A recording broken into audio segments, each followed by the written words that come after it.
The government says it is putting in place an ethics and internal investigation office aimed at dealing with the shortfalls in the banking sector. It follows calls by sections of the public that the directors and managers of the banks must be prosecuted for their actions or inactions that led to the state of affairs. So far, government has had to pump in about 7.8 billion cedis into the banking sector to salvage the situation. Today, Information Minister Designate Kojo Oppong-Nkrumah has been talking about how the recent bank challenges is putting a strain on government's budget. The Finance Ministry and the Bank of Ghana have already committed to this, as I've mentioned, so I won't belabor that point. Now, I want to briefly talk about the fiscal implications of this about 7.9 billion that we have had to pump in to hold the fort and to save the situation currently. 2.2, as I mentioned, for the first two banks, 5.7 in the second instance. That alone is about 7.9 that has been put in. This is in addition to the other 450 million used to capitalize Consolidated Bank. This obviously is money that was not budgeted to be utilized for this purpose. Indeed, this year, if you look at our total capital expenditure budget, all of us talking about infrastructure and the need to expand infrastructure in this country, our total capital expenditure budget for this year is about 6.3 billion Ghana cedis. So if you compare that to about 7.9 that we've had to spend or we've had to use to plug this, it gives you a fair idea of the size of the challenge that we are trying to tackle. The big deal is the opportunity cost. This is monies that we have to or we have planned to use for other purposes, and we're having to use to hold this fort currently. We therefore, as we get ready for budget 2019, have to come to terms with the full fiscal implications and how to ensure that the agenda is not compromised because of this legacy issue that we've had to deal with. What the Bank of Ghana is also doing to ensure, or what government is doing to ensure that the regulators don't slip. I'm pleased to inform you that an Office of Ethics and Internal Investigations has been set up at the Bank of Ghana to commence a first line of interrogation of their own systems and procedures and persons who may have been culpable in this exercise. And it is expected that persons, again, who are found culpable in that area will be dealt with. And then most importantly, these infractions do not continue. So, colleagues, this morning, simply put, these are the two major. Kojo Oppong-Nkrumah, there is a Information Minister Designate. He's also promised that the wheels of justice will grind a bit faster to ensure that those found culpable do not escape unpunished. The objective of government is to have a robust, well-regulated, well-performing financial services sector. That's the objective. If in our bid to achieve that, some persons are found culpable of criminal conduct, as I've mentioned, and as the Finance Minister has mentioned, the Governor has mentioned, those persons will be dealt with. Criminality needs to be dealt with separately from the big objective, which is to ensure that we have a robust, well-performing, well-regulated financial services sector.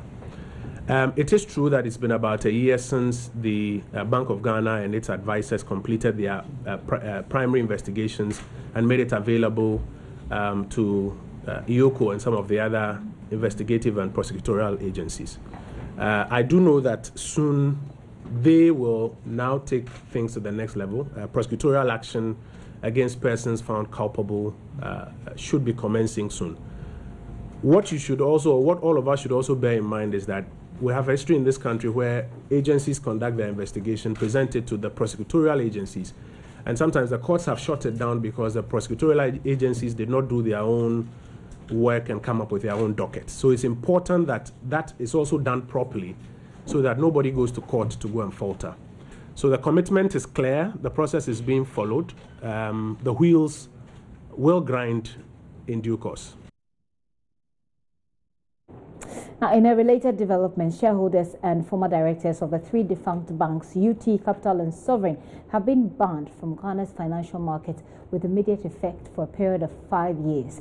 That is according to a document titled Eagle Project, an investigative report undertaken by PricewaterhouseCoopers on the collapse of the banks. My colleague Raymond Akwa has a copy of that report, and he joins me in the studio now to tell us what more the report says.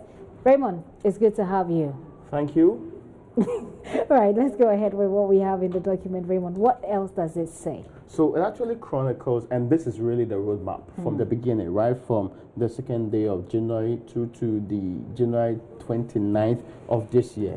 What were the steps required? Right from the beginning, the agreement was that there will be a meeting with Boulders Advisors Limited, who are also part of those who put this document together. The joint receivers in this case, and also Banking Supervision Division of the Bank of Ghana. And there will be a debriefing on the report and the implementation of these findings. Again, there will also be, the findings of the report in the PwC and also the Boulders Advisors Limited report. So which one are they going to? Are they talking about discussing the reports in the Boulders and? So that's from the beginning. Right. They discussed this in January. Okay. Then they moved on in the course of the year in February to now invite the management services through whom, and if you have seen the flow chart of how the monies were utilized, some management service institution put together about Abubakar Abdul Karim, and also the second person in this case, Dr. Tetenate. That particular institution was the people who received the money, took it through another process, and finally founded the Sovereign Bank. The Sovereign Bank. So those institutions were actually going to be engaged on this matter, and it is regarding the payment of some commercial papers, and they are in three forms: 130 million Ghana cedis, 20 million Ghana cedis, and the last one was 35 million Ghana cedis, and that went straight to Pronto Services. Breitling took 35 million, Pronto took 20 million, and MC Management Services took 130 million. And after all these conversations is done, and the party that was supposed to do that were the joint receivers. Now, all shareholders, and there's another thing that ought to be done before the time, the receivers and IOCO would invite the board of Capital Bank to explain the utility of the liquidity support. That is 620 million that has been in contention all the while, and also conditional payment of some 27.5 million by the board. And you know that this conditional payment was used for what is tagged as business promotion. Business promotion. Yes, the very controversial business promotion in there. So in February, getting to the end of February, what was required to be done was an inventory of related businesses and the assets of board members and related parties. So they realized the board members involved in Sovereign and Capital, what are the other companies they are interested in? Okay. Where are they also involved in activity? So they're basically doing this to help trace where the money has gone. So they are mapping out a strategy, and this is a roadmap. The roadmap says, let's make sure that we know everything they have prior to attacking and getting to results at that particular level. So that is what was next on the point. And they come to specifics. They said there's some Laboni property, there's a Dansuman property, there's also Oceanic Bottling Company, and other vehicles that really could be attached in this case. All shareholders, and that was also supposed to happen immediately they got their report, all shareholders and ex-directors of Capital Bank were supposed to undertake a written commitment of prohibition from any financial market institution for a period of 5 years. So, Raymond, let me just verify the dates for this. Was this something that was supposed to happen or something that is supposed to happen? So there's a part that was supposed to happen because this starts from January 29th, beginning of this year. Okay. And the part that is supposed to happen. It's supposed to happen. So what I've been telling you so far are the things that they did as preparatory work, meeting on the final report. Okay. Drafting this roadmap was part of the agreement they're supposed to go through. Okay. The things they're supposed to do in times past. Where they are supposed to be now, before I even get to that. So along the line, they're supposed to also get all shareholders and ex-directors of Capital Bank to undertake a written commitment of prohibition from any financial market institution for a period of 5 years. Okay. So that was also instructive. Immediately to be done also is that the old board of Sovereign Bank to request to assist recovery of investment placed with Nordia Capital. If I did take you through the flow chart of the utilization of the money, you'd realize that Nordia got 65 million Ghana cedis. They finally put that amount of money, half into directly into the bank, then the other half went into Breitling. Breitling also washed it down to it got to Sovereign Bank in this particular case. So that's how connected the institution Nordia. And let's be clear, they have rejected the claim. That was exactly what I was coming to. They are saying that their role was arrangers. Arrangers for commercial paper of that value to be handed over nicely to the grouping MC Management Limited, which they say they did. And you sure know the story surrounding that. So there was also supposed to be, in the course of the year, somewhere in March, an asset quality review, which is to be immediately undertaken on the sovereign bank to understand the quality of the bank in terms of assets in this case. Hold on moving forward, Raymond, yeah. just so we don't overload it. I'm going to get some reaction on this particular thing from Nia Boy, who was here earlier. He is a financial consultant. I actually did some work with Sovereign Bank for some bias. Obviously, they found out a few things that made purchase of the bank impossible, so they backed off. But Nia Boy is on the line. Sir, thank you so much for your time this afternoon. You're welcome. Very well. And I wanted Raymond to slow down a bit because I'll have him go through it again. But I want to find out, are you aware of this roadmap? No, I wasn't aware of this roadmap until I think yesterday I got it. Okay. So you've seen the roadmap. What do you see any feasibility here? Or is it something that's a bit overambitious and too harsh? Well, I think some are justified, some are far-stretching, and then I think it is protective of DOG. It's understandable because it is DOG who actually procure the services of Brothers Advisory Limited, and so it is normal to have it this way. Isn't that an indictment? I mean, you're saying that an indictment on the integrity of those who put this together, because then they're supposed to do a professional job. When you have actually recommended that shareholders, their assets should be profiled, and even the assets of their family, immediate family, should also be profiled. And yet, those sitting at DOG, the supervisory department, they can work free, and you are only recommending that another internal supervisory department be created. What of those who watched the other way for these things to happen? Don't you think that their family, their account, and other assets should also be probed? Right. It does make a lot of sense to me. Let me allow Raymond to finish up with the roadmap.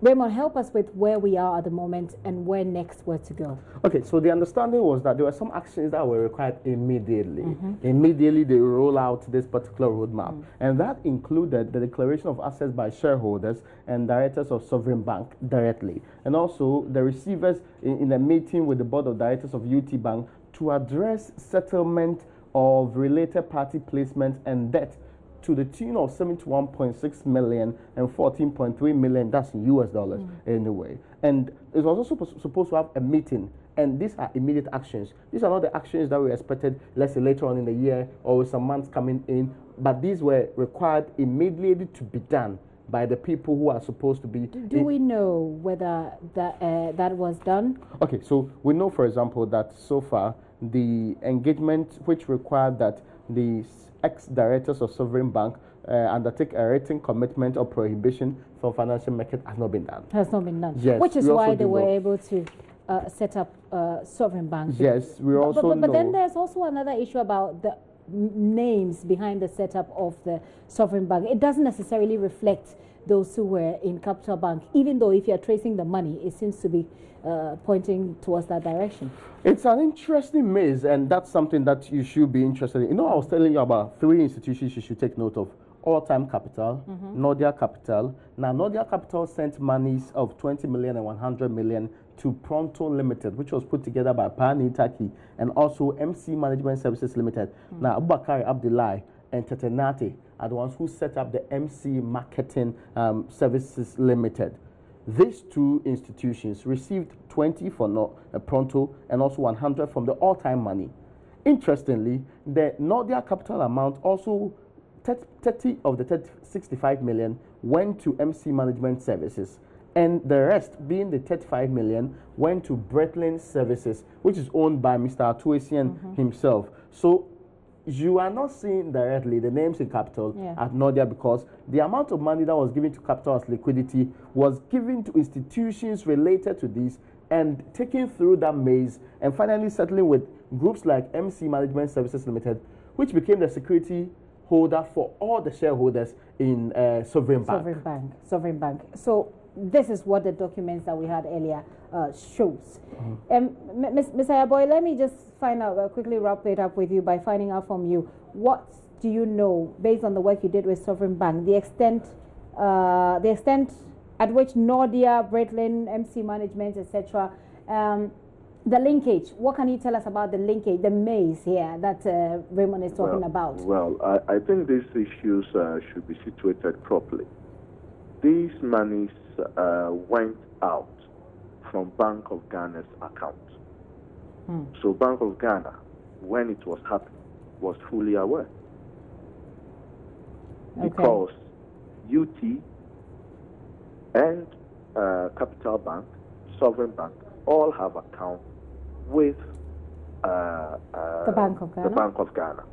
So let's assume that the business of the bank is to make investment, and therefore they bought commercial papers from other investment companies. Today we are getting to know that these companies, those behind them, are actually also linked to this bank.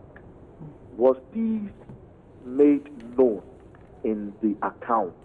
Because if you look at Sovereign Bank's account, it is only 158,000 related party transactions that was declared. Okay. Right?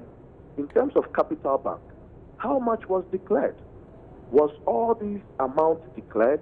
If it was declared, then Bank of Ghana couldn't have said that they were not aware. Okay.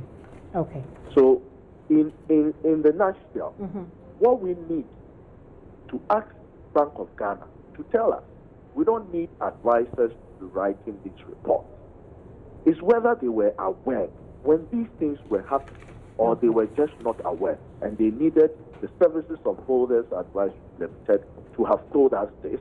Right. Instructive question there. Hopefully, as the story develops, we'll get some answers. But thank you so much for your time. I really appreciate it. Nia Boy is a financial consultant. He did some work on Sovereign Bank, trying to help some buyers, which obviously didn't happen. Raymond, let's wrap up with where we are and where we have to be based on the itinerary there. So 3 things. We are at the point where investigations are supposed to be co-conducted with YOCO, and that's where the majority, and not only in Capital Bank and UT, we're also talking about Sovereign Bank in this particular case. And they're also talking about having the receivers move in to go and get the rest, that if there is any, that they can attach of the properties of the people involved, so that it can be used for the right cause, given to the people that ought to be, and can recover something from these institutions before their final collapse. Well, hopefully so. Raymond, thank you very much for taking us through that itinerary. Are we through though? We're through, right? Raymond Akwa there, helping us with that information in the report put together by PricewaterhouseCoopers there about what ought to be done. We'll be following this developing story definitely to update you.